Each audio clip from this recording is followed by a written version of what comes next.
embracing his reverent flawless corpus.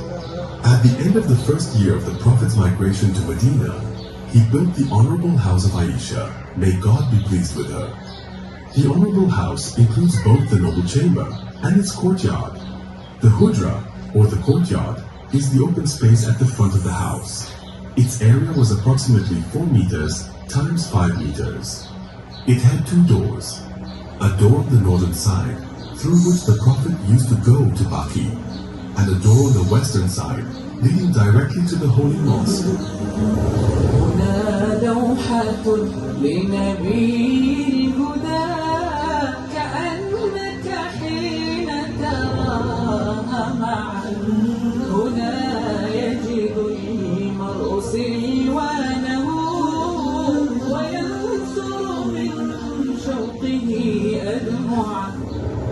Through this door, the Prophet, peace and blessings of Allah be upon him, while in itikaf, used to bring his head near to Aisha, may Allah be pleased with her, so that she could comb, perfume, and take care of his hair. As for the items found in the courtyard, al-hujra, there was a stove, and some other stuff, such as a saddle, and some firewood. As for the part with the roof, this is the part intended for living and sleeping.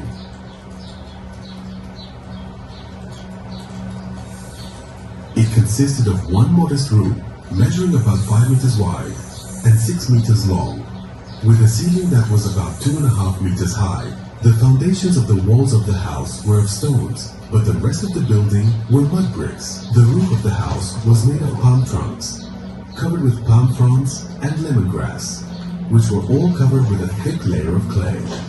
When we enter inside, we find a modest small room that tells of the Prophet's asceticism. This is his bed, woven with palm leaves, and that is a pillow stuffed with palm fibers and a quilt. This is a little shelf with some barley on it, and this is a water skin with some water. If we go out of the Prophet's house, we find a wooden trunk that was used as stairs, leading to the top of the house. On the rooftop, in one of the corners, there was a small room called Al-Mashraba. O believers, here, in this noble chamber, the Messenger of Allah, peace and blessings of Allah be upon him, lived with Aisha, may Allah be pleased with her, his most beloved person. He spent with her a beautiful life that is full of affection, illuminated with purity and adorned with good manners. Here lived the one who illuminated the world with his message and caused it to be happier by virtue of his teachings. 9 years later, the Prophet, peace and blessings of Allah be upon him, died.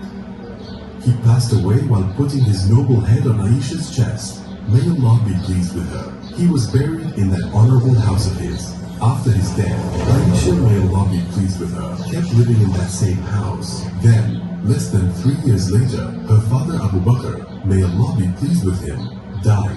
He was buried next to his companion, the Prophet, peace and blessings of Allah be upon him. Aisha, may Allah be pleased with her, remained in the same noble chamber, but she put a curtain between her bed and the graves. 10 years later, Umar ibn al-Khattab, may Allah be pleased with him, died. Before dying, he sought Aisha's permission to be buried next to his 2 companions, and she agreed.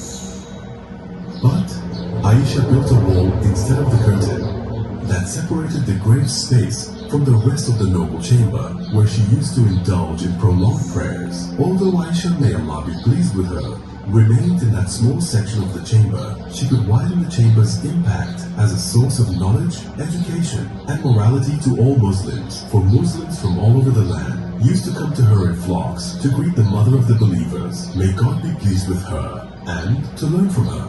In fact, she continued living in that noble chamber for the rest of her life. When she died, Aisha was buried in al-Baqi. After that, the door of the honorable house was closed firmly.